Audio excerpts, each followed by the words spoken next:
This is RBN, the Republic Broadcasting Network.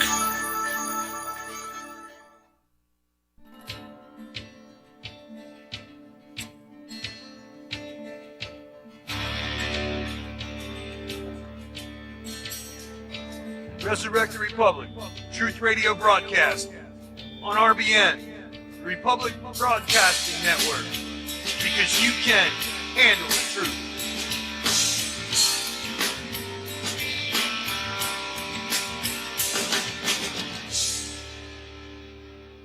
Well, ladies and gentlemen, welcome to this Sunday broadcast, RTR Truth Media on the radio, our Resurrect the Republic radio show on the Republic Broadcasting Network. We are going to be premiering this content also on YouTube a little bit later with some added content. So for those of you out there that are joining us via Premiere or live stream, welcome to the broadcast. Also, those of you out there that want to go to the chat, that would be the resurrecttherepublic.chatango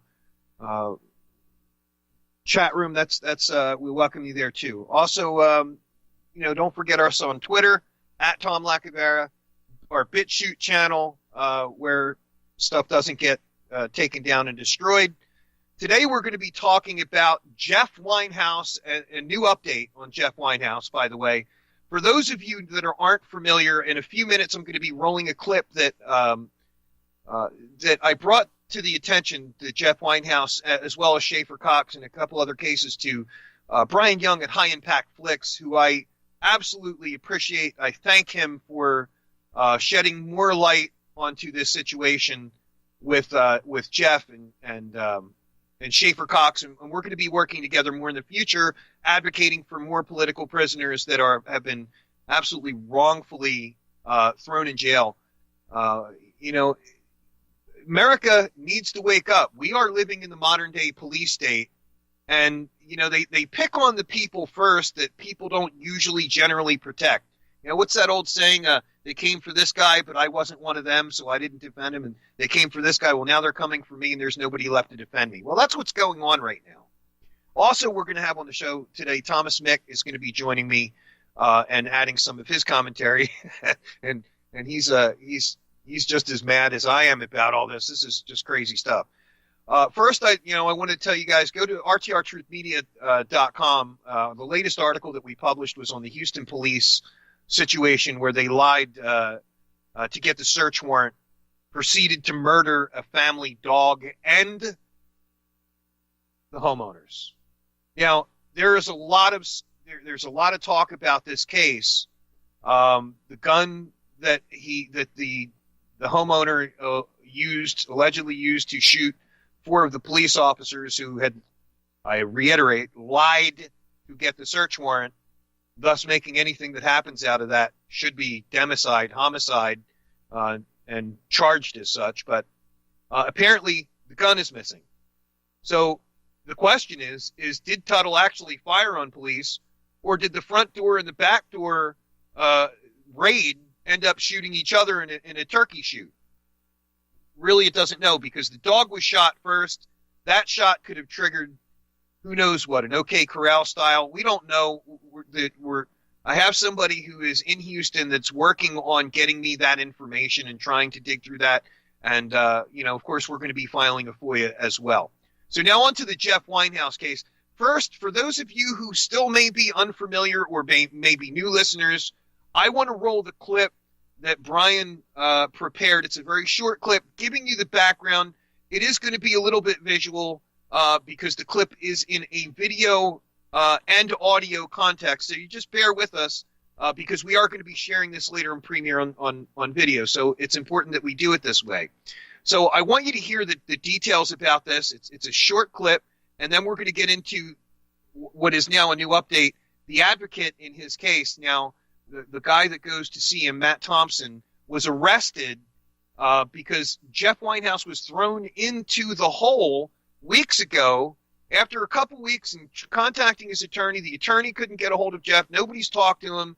Nobody could get any answers. He goes to the prison on visiting day to get answers from the warden, and ends up being arrested at Hardee's after he leaves. There's a long story to that. But here, let me roll this clip for you for those of you that are unfamiliar with the Winehouse case. Go ahead and roll.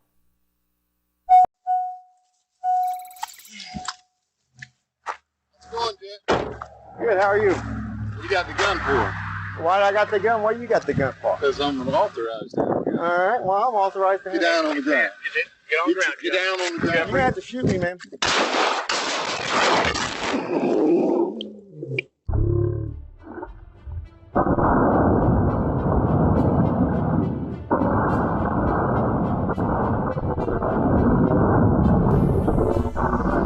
You still got the gun, Scott.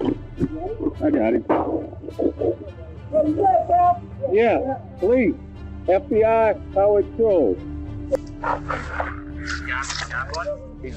The footage you're watching was taken from a spy camera worn by Jeff Winehouse on September 11, 2012, as he was stepping out of his car to meet Missouri State Highway Patrol and FBI agents to recover his computer that was stolen by these policy enforcers under false pretenses. But let's just call it what it is: attempted murder in broad daylight. The meeting itself took place at a remote gas station and was a ruse to lure Winehouse to that gas station so that he could be arrested on bogus drug charges.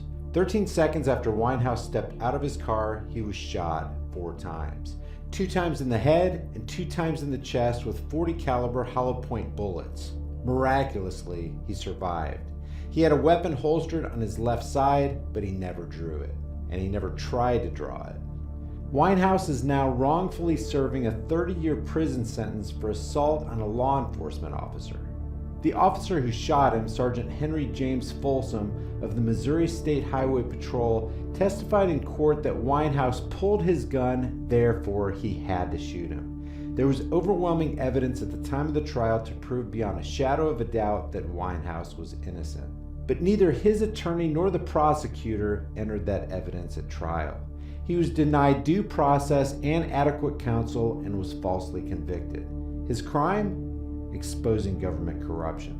For a decade before he was shot, Winehouse was an active member in his community with a strong voice against local political corruption and advocated standing up for individual rights.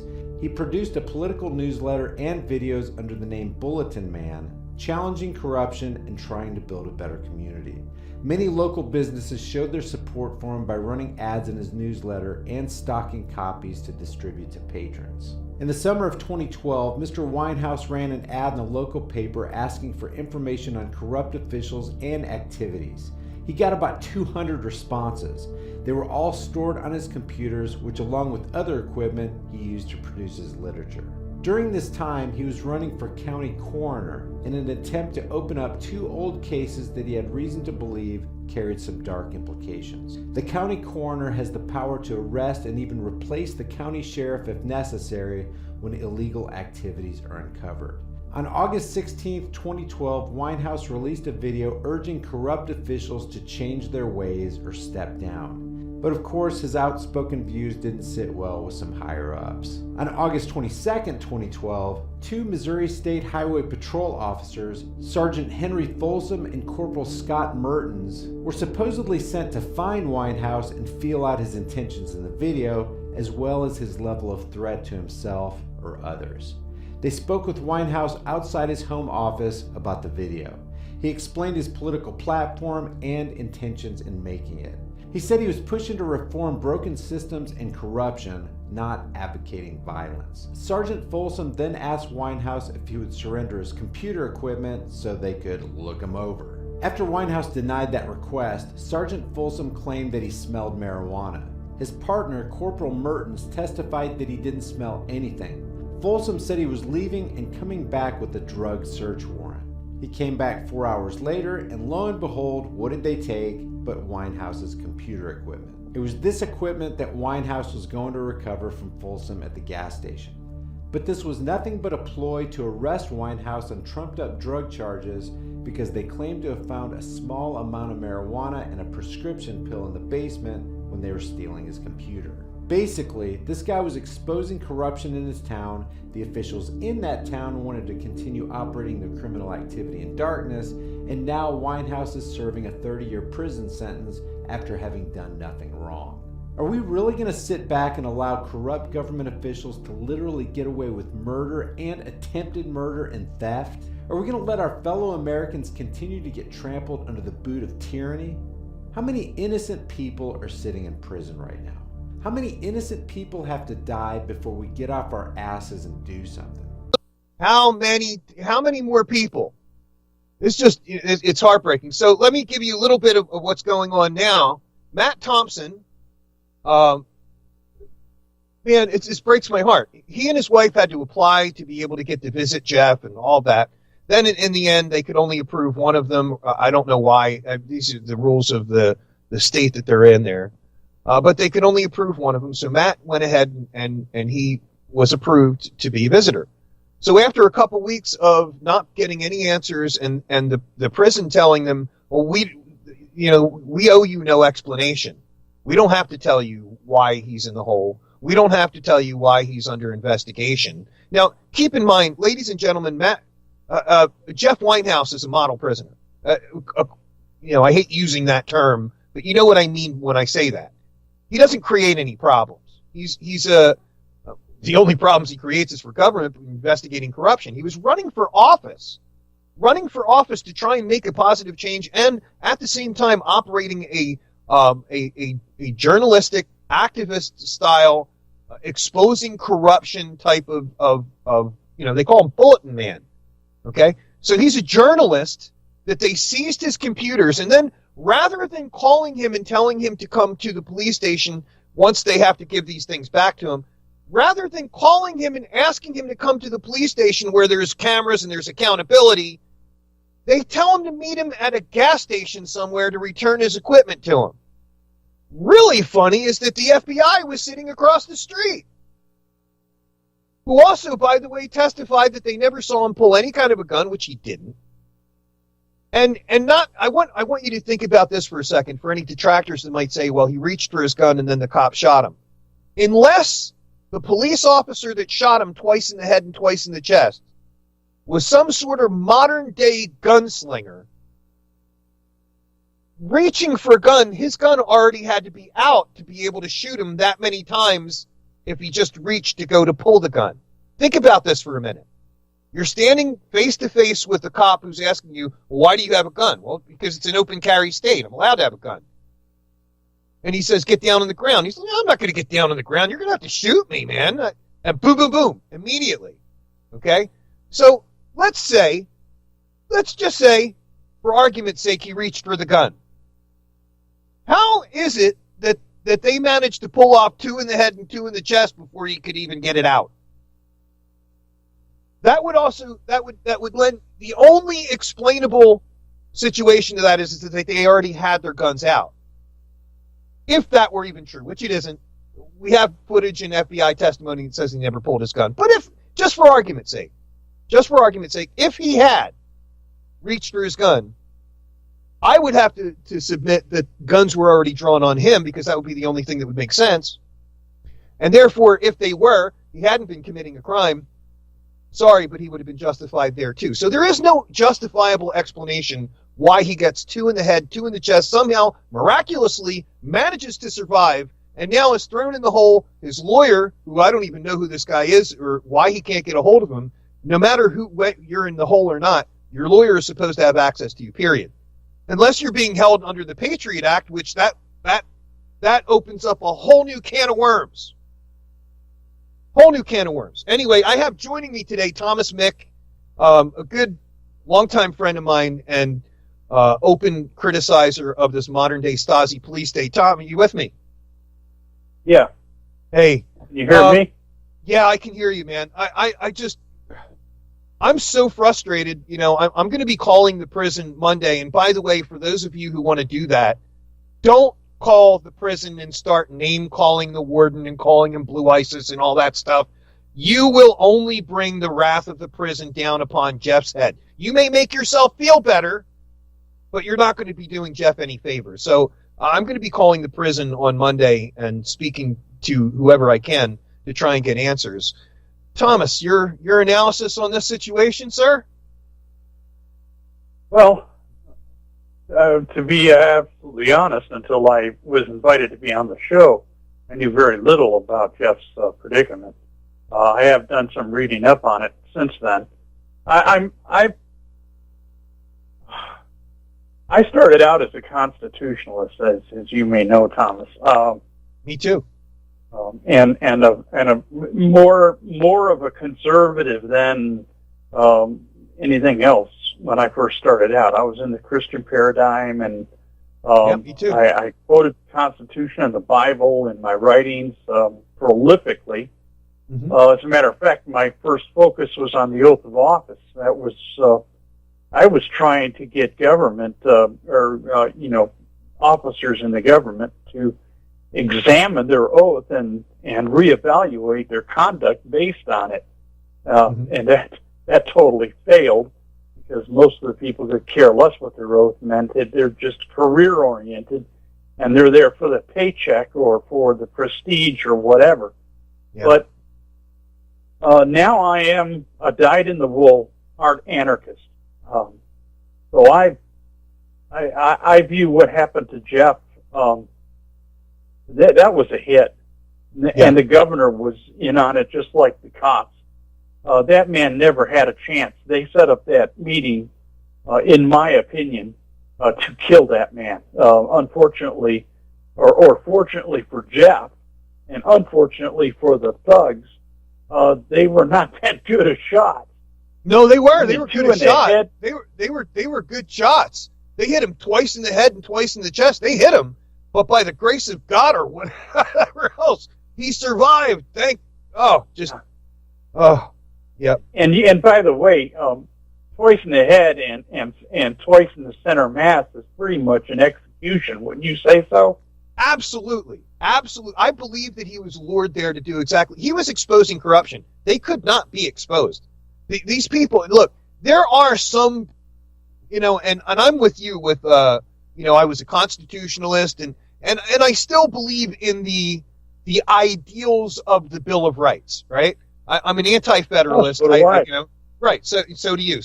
But I like you have gotten to the point, and a lot of the people that we hang out in this it's kind of a hangout with the high impact flicks community. I'm in agreement with them at this point that, the Constitution is either failed or there are just not enough people who care enough to do enough to stand by the principles in the Bill of Rights to stop this Stasi police state.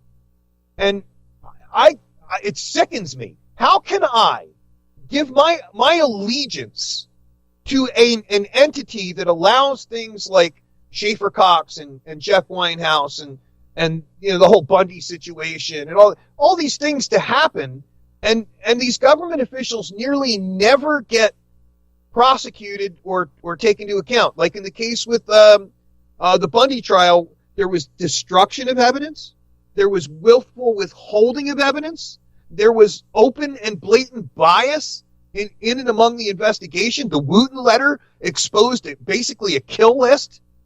And what happens to this prosecutor? He should have been thrown in prison. Yeah. It's treason.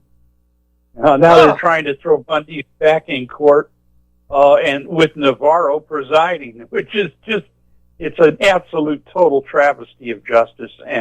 And they dismiss those charges with prejudice, which means that they cannot be revisited. And yet they're actually considering doing it anyway. So the rules don't apply to them. If you listen to Q, trust the plan, though, right? I submit to you that the Constitution has never been enforceable, unfortunately. They tried to remedy that in 1791 with the Second Amendment, but I don't think most Americans got the clue. Well, I agree with you, because how can you... It's the same thing like police investigating themselves, right? You have a Constitution that has a Bill of Rights. The Second Amendment says this shall not be infringed, but then you place the check and balance. Now, you place that check and balance in the hands of the same entity that's supposed to restrict itself. And it's just like a police department investigating itself when it's rife with corruption. It's become more or less a joke. Shall not be infringed asterisk terms and conditions may apply is not how I read it. Yeah. You know, I bring this up fairly often now when I get people that are still statists that point out that government can do, you know, reasonable limitations, you know, because, you know, you can't let a lunatic, you know, carry a gun. You can't let a felon carry a gun, who, you know, and the state determines what a felon is. Well, that's and the the problem. state determines who a lunatic is. I mean, Right. the founding fathers, justly so, when they wrote the Second Amendment, had no exception. It says very clearly and plainly, even so a lawyer can understand it, shall not be infringed, which means that there is no such thing as an illegal weapon of any kind in the hands of the American people. And I insist that, going back to natural law, that the natural right to keep and bear arms applies to everybody in the world. Absolutely. So, they have no right to restrict, you know, our arms in any manner, shape, or form. I'm And going to that, even say something a me, little is bit more. further. I'm sorry. I'm going to say something a little bit outrageous to enhance that point, Thomas. Not only does it cover every single man and woman in the world, but it also covers people who have done their penance. If you get convicted of a crime and you pay your debt to society, when you hit that door, your debt is paid. Now here's the problem, Correct. and this is where I wanted to make a difference here. If you are seriously that much of a threat, you shouldn't be free. So if you go and indiscriminately murder somebody, unprovoked, actually commit homicide and murder somebody, no, I don't think that you should ever have a gun again if you openly but I think you should be in prison. If you are that much of a threat and cannot be trusted in society, that's what they made the rope for. Back in the old days, they didn't deal with all that nonsense. Exactly. If you are convicted by a jury of your peers, a fully informed jury of your peers, Fully informed, and, right. And you are convicted, either that or you confess in open court to murder, which is not the same as killing, by the way. In other words, you initiated violence against somebody without cause, and you killed them. And in that case, you forfeit your life. Yep. Because if you'll do that in that instance, there is no guarantee that if they release you, you won't do it again. Right. I wanted to clarify that, because what I'm talking about is now the concept of the felony. Now, there are people out there and I hate this, I've come to hate this term, law abiding. I just released a report just yesterday about a man in California who went to register his guns and trying to follow the law. And by registering his guns, now he has the California Department of Justice show up at his door and confiscate the very instruments that he registered, which, I try and tell everybody, you owe them nothing. These laws are unconstitutional. They're treason. You don't owe them this. You should not go and be registering, because look, even the liberals said, the registration process and all of that doesn't lead to confiscation. Well, this is being proven a blatant lie right in the public space, and nobody's doing anything about that either. So this concept of the felony, the gentleman that went to go see Jeffrey Winehouse, he goes to see him, and as I'm going to share in this presentation at some point, he goes to see this man. He questions why he's in the hole. He wants some answers, and he's entitled to them. He's a member of the public. These people that are working at this jail in behalf of the state are supposedly, even though they're continuing the same pattern of unjust violence against people who are, have no victim, so they've committed no crime, but they are still public servants. They're being paid by tax dollars. And for them to turn around and say, well, we don't owe you any explanation, is not only the opposite of transparency, but then they follow him out and he ends up leaving. He goes to a restaurant. He's sitting in the restaurant, and they come in and they arrest him. It takes them 3 hours to figure out what they're going to charge him with, and then they charge him with a felony for threatening the warden. This guy is the nicest guy in the world. I never threatened anybody. The only threat that I gave him is that I was going to call the governor. He never threatened anybody with my. How much of a nutcase would you have to be to stand in the lobby of a prison and threaten a warden? And if that were the case, why wasn't he taken into custody at the jail? Why did they wait and concoct Because it's this a story? lie. Of course, Because of it's course. a lie. So he's You now know, charged with a felony. So that now that he's charged with a felony, God forbid he's found guilty of that felony. Now he can't have guns either. They're systematically trying to disarm anybody who criticizes government, which the foundational principle of the First Amendment was so that we could criticize government, and the foundational principle for the Second Amendment was so that we could back up the First with the force if need be if they tried to silence us. And now they're calling that domestic terrorism.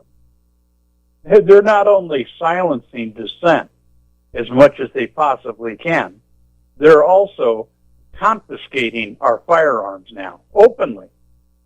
You mean our The arms? legislature is, the legislature is passing laws now that make all previously, quote, legal, unquote, weapons illegal. So now they're going around rounding up anybody that now possesses and has registered. Yes. So, no, but see, none of that is legal. None of that is lawful. Not a damn bit of it. I did a video yesterday. I was pretty ticked. I'm aware. So, yeah. So there is no such thing as an illegal firearm in the hands, or not of any weapon, in the hands of the American people. Period. It's enshrined in the Constitution. Everybody claims is in place. I submit to you, like Jeff, like Lysander Spooner, that the Constitution is of none effect because it's unenforceable. Yeah. Well, it is. It would be able to be enforceable, but they're going after the very people that are trying to do that too, like the sheriffs.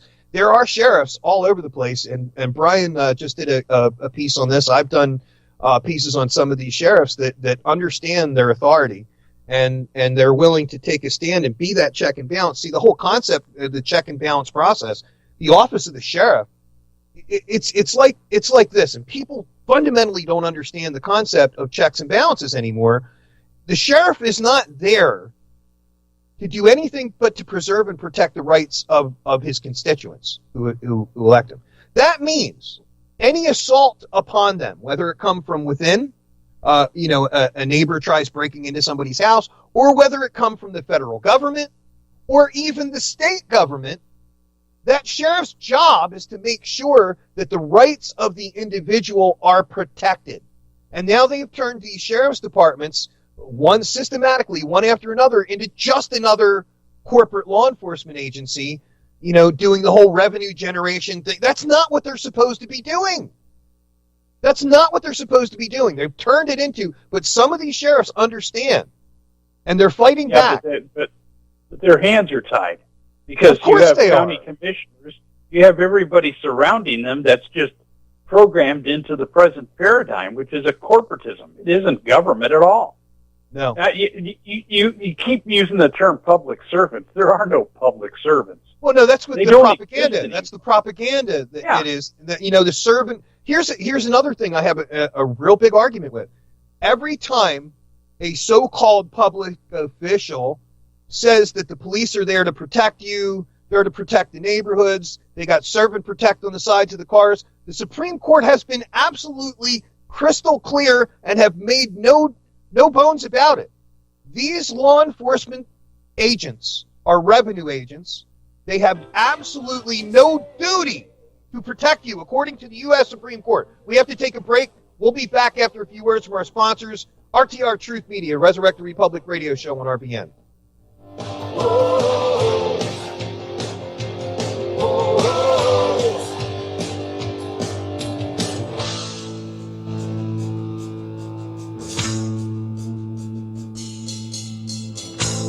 This is the most transparent administration in history.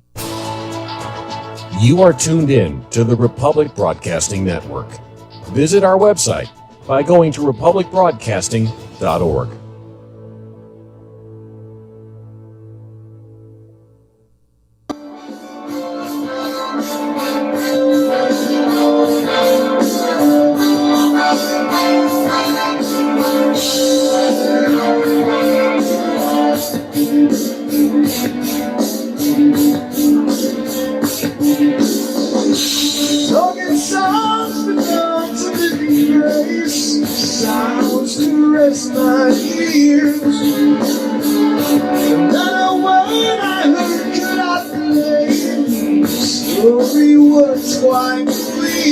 Welcome back, ladies and gentlemen.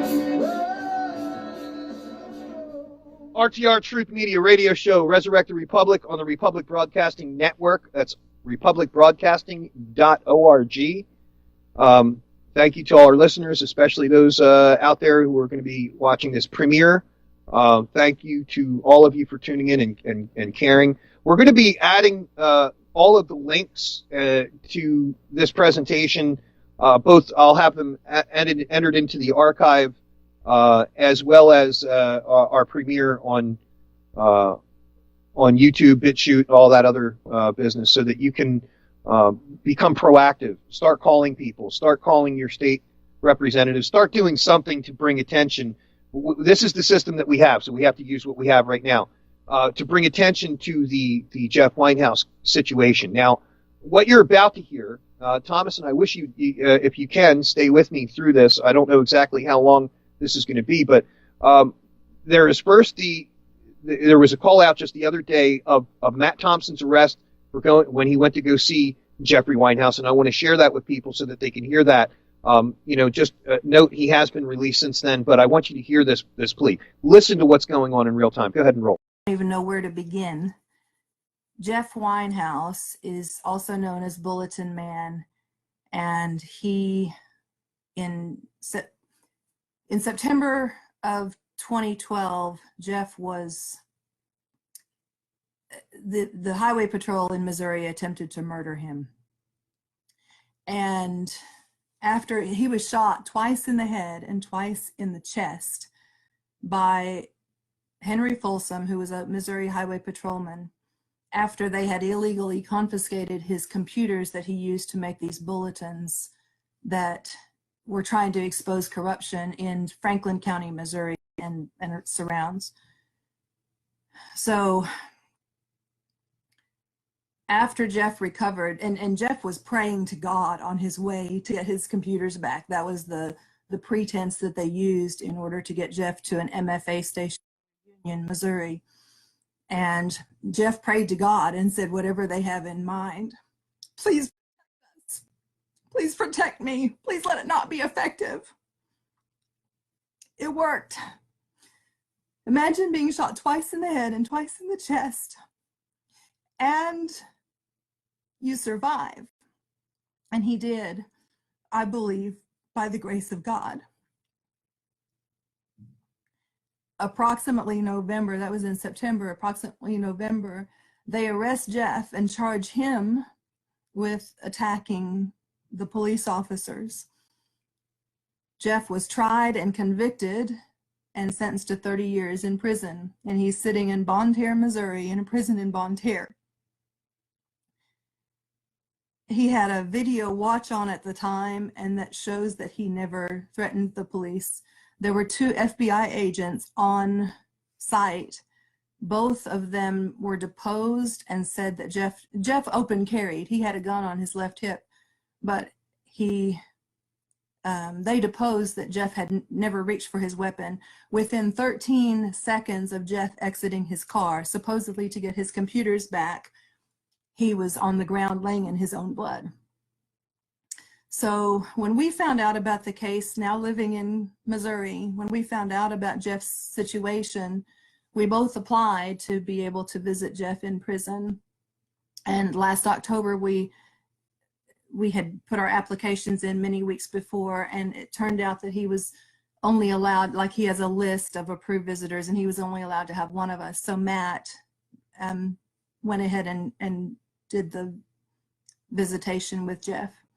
And Matt's been going down regularly. It's about a 2-hour and 45-minute drive from Columbia, where we live. And Matt goes down there and visits Jeff regularly. Visiting days are Friday, Saturday, Sunday. So Matt usually goes down on a Friday or Saturday. All of that's backstory. So 2 Fridays ago, Matt went down to Bonne Terre to see Jeff, and they told Matt that he couldn't see him because they had put Jeff in the hole. Now, Jeff has been a model prisoner. He's a really good guy, and nobody would tell Matt why he's in the hole, and Matt was not allowed to see him. So 2 weeks down the track, Matt's been trying to find out what's going on, and hasn't got any answers. There are no politicians who will touch it. There is nobody, the Attorney General, nobody's responsible for anything. So today, Matt left home at 5:30 to drive down to Bonne Terre, and he went to the prison, and they told him that Jeff was still in the hole. Now, Jeff's been in for 14 days. We don't know if Jeff is even alive. He's been in the hole for 14 days. He has not been able to talk to his attorney. His attorney's not been able to talk to him. He has not been in contact with family or friends. And Matt physically went down there today to try to figure out what was going on. And the prison told him he couldn't see. I've just spoken to Matt. The prison told him that he couldn't see Jeff, and he couldn't know why Jeff was in the hole. And finally, Matt said, "I'm not going to leave until I know, until I have some answers." And he's standing for Jeff. He's standing for somebody who can't stand for himself. And Matt said, "I want to speak to the warden." And finally, the warden came out. And Matt said this evening on the phone, he said, it was incredible. It's like they're letting you know that they're going to lie, and they're laughing in your face saying, "What are you going to do about it?" Anyway, the warden told him that he needed to leave, and Matt said, I want to know how Jeff is and why he is in the hole. Anyway, the warden said he was going to call the Bonne Terre police. Bonne Terre is Bonneterre, Bonne Terre, Missouri. It's a state-run prison. And anyway, Matt left, and he said he got to the edge of the property of the prison, and a guy chased him out there and stopped him and said, "You haven't left fast enough." And he said, "I'm just going to let you off with a warning." So at that point, I'm teaching school. At that point, Matt texted me and said, "I just about got arrested, but I didn't. I don't think they'll ever let me see Jeff Winehouse again. And his lawyer is as bad as the warden." And so anyway, I don't know, about an hour later or so, Matt was on the phone with Valerie Winehouse. And by the way, that's who Jeff was on the phone to when he was on the phone to Valerie when he was shot. And he went to a Hardee's, and Matt went to a Hardee's, and he was on the phone to Valerie, and the police showed up, and I guess they showed up en masse, and he was about to tell it to me on the phone this evening, and he stopped and he said, "I'll have to tell you about it later." So I don't know who was there. And anyway, they arrested Matt, and they're holding him in the St. Francis County Jail. And the Bonne Terre City Police are the ones that arrested him. And apparently there's only one jail in the county. So it wasn't the county people that arrested him, it was the city, but now he's being held at the St. Francis County Jail. His Suburban was parked at Hardee's, and I found out today that they've towed it, which was totally unnecessary. I asked Matt if they hurt him when they arrested him, and he said, "Oh, not really." He said they put those handcuffs on tight, and then they put you in the back seat, and it's very uncomfortable, but he says no big deal. And I said, "Have they fed you?" And he said, yeah, they fed me a bologna sandwich, but he said, this is just, they do lots of little things to show that they're in charge. And he says, so they fed me a bologna sandwich, but they put water on the bread. They made the bread wet. So anyway, Valerie is the one that called me at school, called me out of my class and let me know that they had arrested him. He was on the phone with her when they did. And she said, I heard him say, what are you arresting me for? What are you charging me with? And Matt said, they won't tell me what they're charging me with. And then the phone, they hung up. They called me and I said, no, I had a text from him that said he wasn't arrested. And she said, no, this is since then. So they chased him down. They went to the Hardys and chased him down after he had left. And so when I called down there, they told me that he was charged with harassment and trespass. And then bond was set at $7,500, but I don't know how it all works, but he was going to get out within 24 hours anyway. So we don't have, you know, it's just better to wait the 24 hours rather than spending even, you know, anyway, I know how it works, but we don't have $7,500. So anyway, there are lots of good people in the world, a lot of good people in the world who don't understand that we are living in a police state. And Jeff Winehouse is in prison for 30 years, and Schaefer Cox is in prison for almost 27 years, and there are lots of other innocent men in prison who were in. And I know that the question good people ask, people don't believe this. People don't believe that our situation in the United States of America, the land of the free and the home of the brave, the land of the free, this cannot happen. And Jeff Winehouse must have done something wrong. Schaefer Cox must have done something wrong. Otherwise, that wouldn't happen. Not in America. It's happening, people. And my husband was arrested today for trying to stand up for a person who can't stand for himself.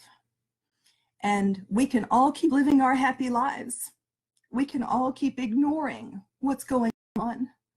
But I'm telling you, it's going on, and it's going to happen just bit by bit by bit. And our kids are going to end up in the incinerator. We keep saying, oh, just comply. As long as you do what the police tell you to do, it's all fine.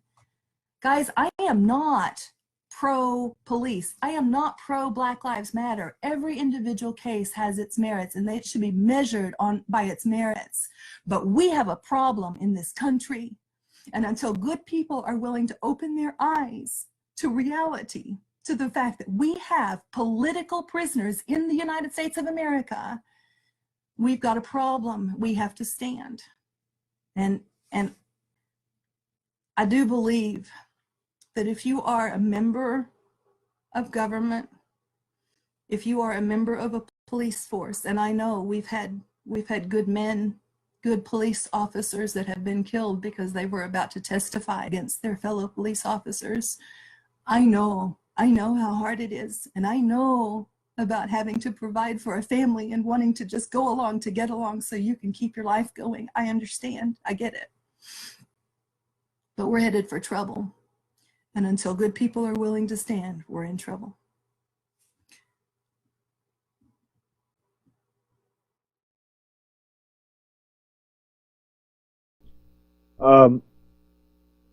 Amazing to me, as it is, you know, we are living in a modern day police state. Now, since this was aired, Matt Thompson has been freed, and he got out and he did an immediate live stream to explain the circumstances of his arrest and what happened.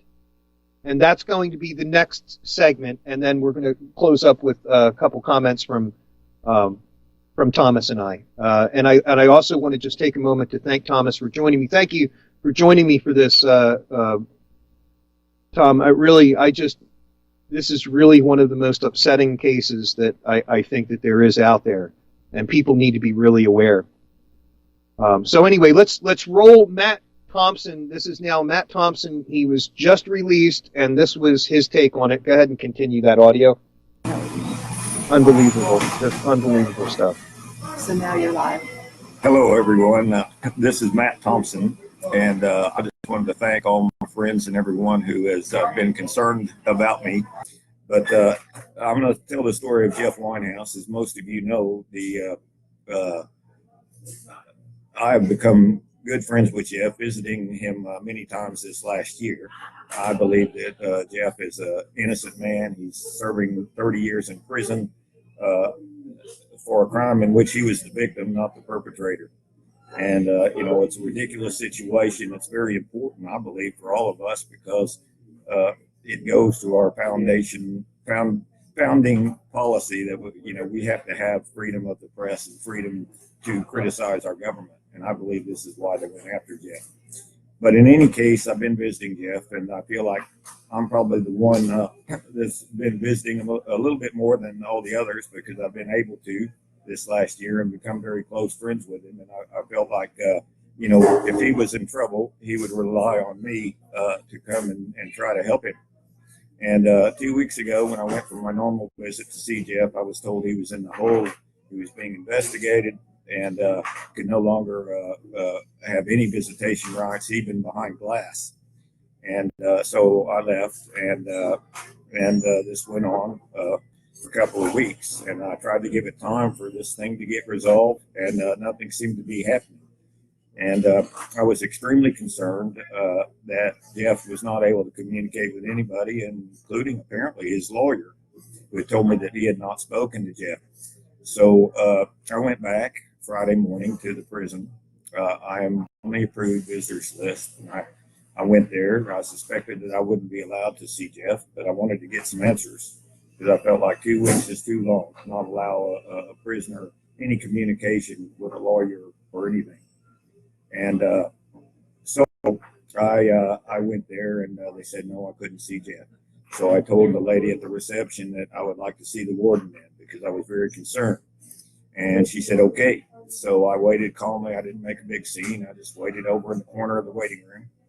And, after about 30 minutes, 2 guards came out and said that the warden didn't have time to speak with me, that there was nothing that I could learn. I didn't have a right to know anything, and that I should leave.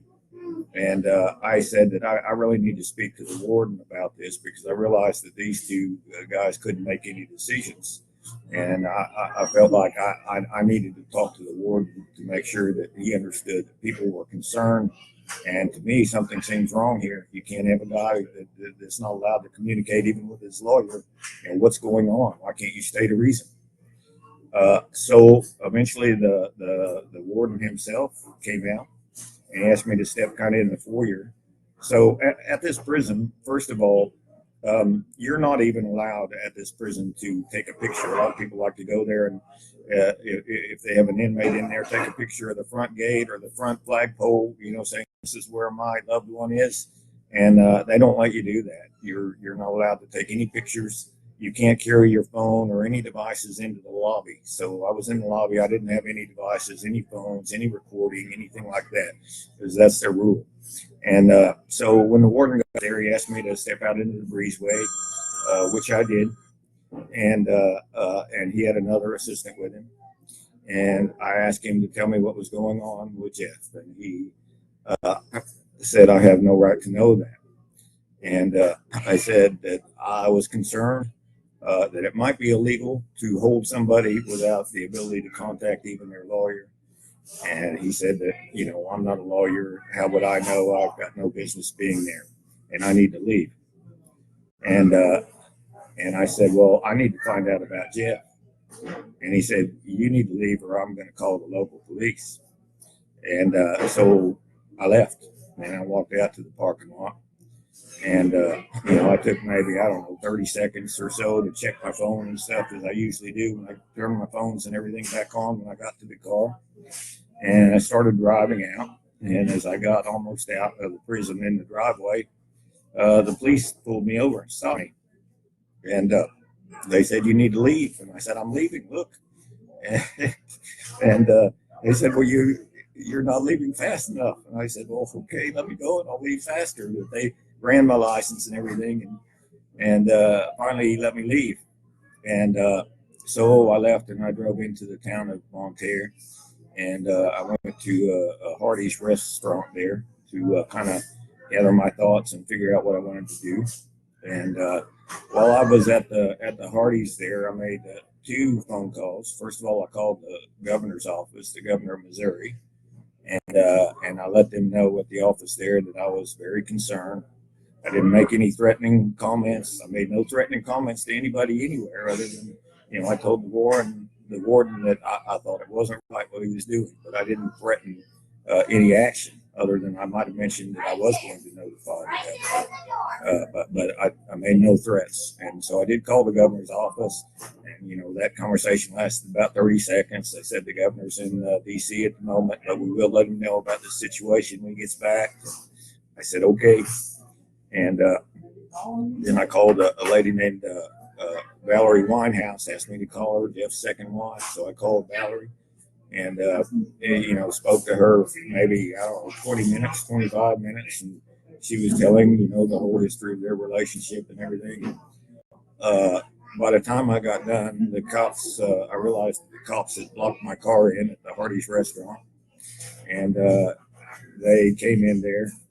And I looked up and I could see my car was locked in, and they were obviously wanting to do something. So, with all the things that have happened in recent years, I was a bit nervous about that. So I raised both my hands and started walking slowly toward him. And I said, I'm not resisting anything.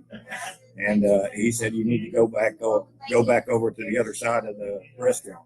And so I did walk back over to the other side of the restaurant. But I said, as I was doing that, I said, that's kind of an unlawful order. I'm allowed to be here in Hardee's, so if you're going to arrest me. So he did. He came and put his arms behind my back, and all of a sudden there was 2 other officers. I'm not sure what their badge were that were there, and they started just really crazy intimidation tactics. What's on your phone? What's on your phone? You've been threatening, calling the prison threatening, and give us your phone, give us all your devices. And I said, no. And they said, well, you've been calling. And I said, no, I haven't called the prison at all. I haven't threatened anybody at the prison. And they said, well, give me your phone. So I said, well, you can look and see that I didn't call anybody. And then they said, okay, well, we got the right to take your phone and your iPad. And I said, no.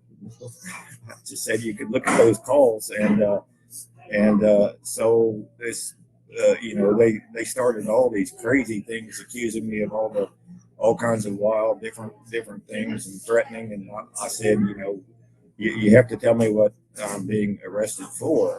And they said I was under arrest for threatening the prison and the warden with violence. And so they took me to the jail and booked me in.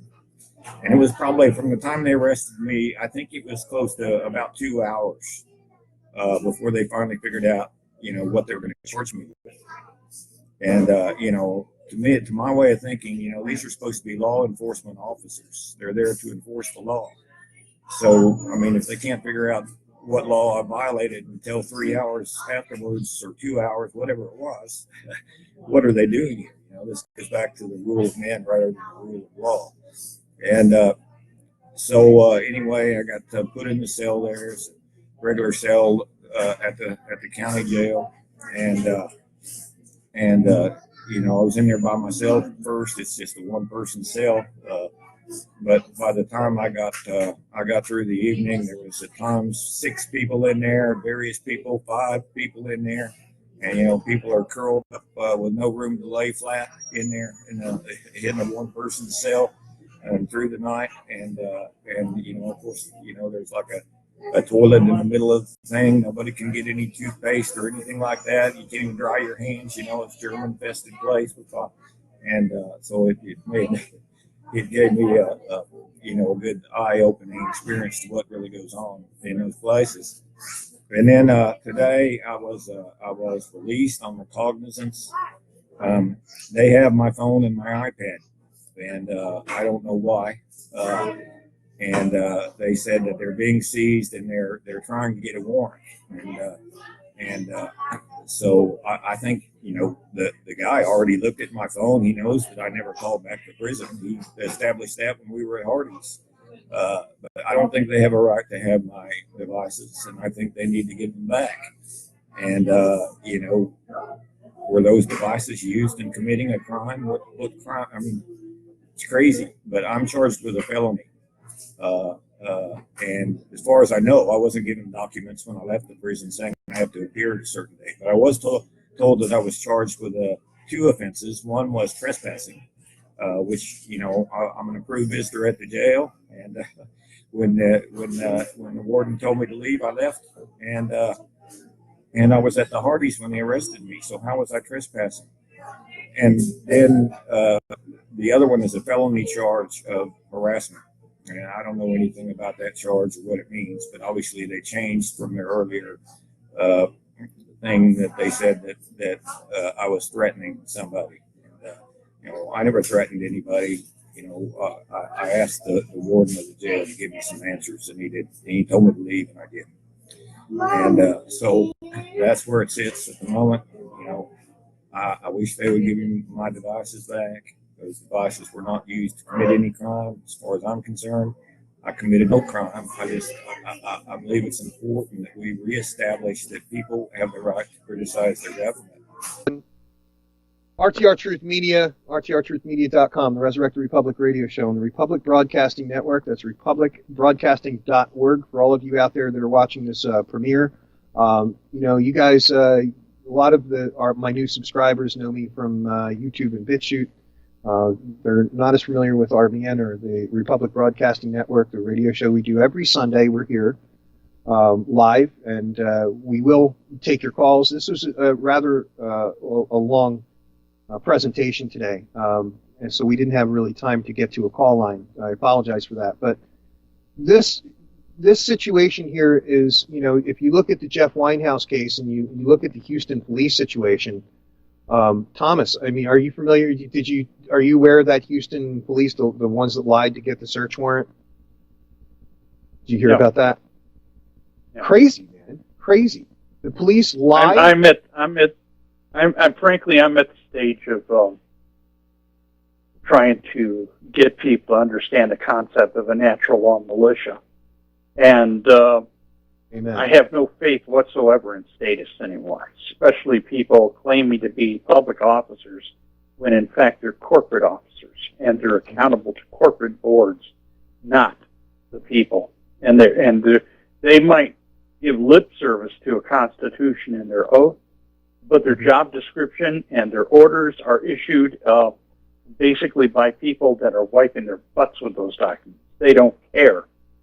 They have no intention of doing anything in the Constitution and consider that not even a road bump anymore. It used to be that the Constitution was given lip service, and they threw us a bone every now and then to make it appear that the Constitutions were still in force and effect. But Yes. I have discovered my own research that as of March 27th, 1861, the Constitution everybody thinks is in force and has been thinking is in force, has not been in force. Lincoln set it aside along with the Northern Congress when they waged war against the Confederacy, and they didn't bother to bring it back. In 1871, they formally incorporated the federal government in the District of Columbia, and since that time, they have overlaid that corporation over every state and municipality, with few exceptions, over the entire republic. So everything is a for-profit corporation, not government. Absolutely, and then came the 14th Amendment, which I keep running this clip so that people can understand it and they don't just hear it from me.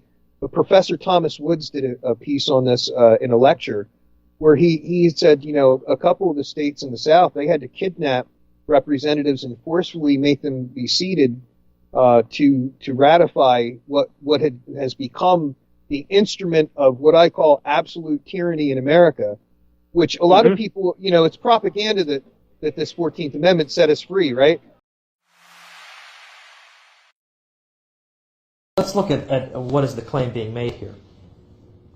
There are a few factors to take note of when we look at the ratification of the 14th Amendment. First, we have the fact that the amendment was proposed in Congress, and 2/3 of the people present voted to approve the amendment, and then it gets passed. It gets sent out to the states, and then 3/4 of the states have to ratify the amendment for it to take effect. Well, one thing we can note about the passage of the 14th Amendment is that it was not, shall we say, entirely without blemish. At the time that the amendment was set to be voted on and discussed, John P. Stockton was a newly elected senator from New Jersey, and he was known to be an opponent of the 14th Amendment. And he took his seat, duly took his seat in the U.S. Senate at the beginning of the 39th Congress. Well, informal canvassing of senators made quite clear that there was no 2/3 majority in favor of the amendment at that time.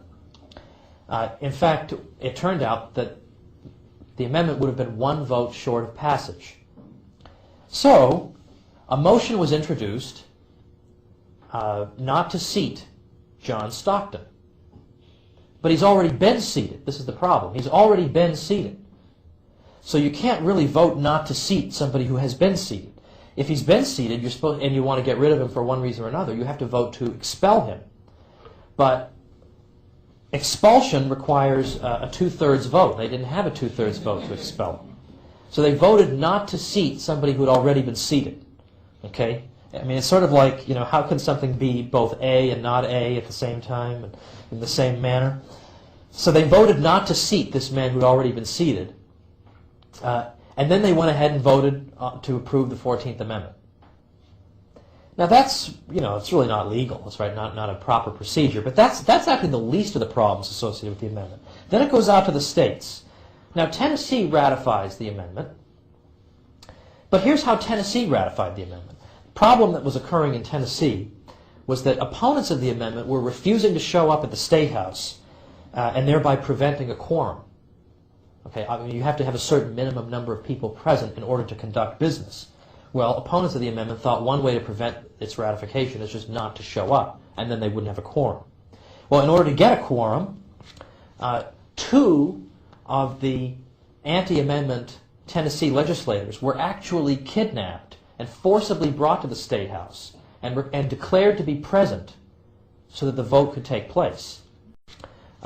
2 of the anti-amendment Tennessee legislators were actually kidnapped and forcibly brought to the State House and declared to be present so that the vote could take place.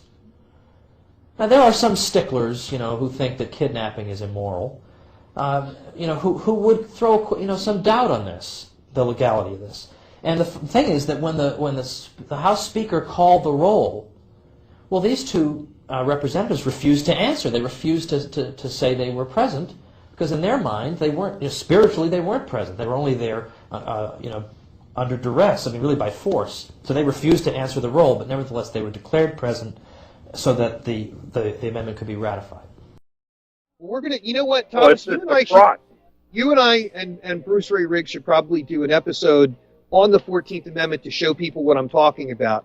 But we've run out of time. Thomas, thank you for joining me. God bless you, brother.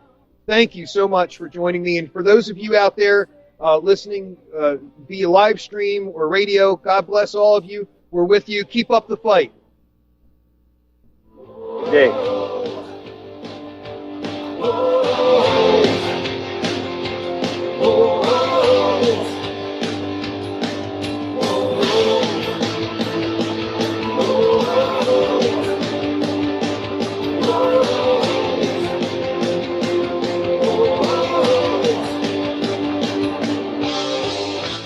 Interested in photo ops. Did he die?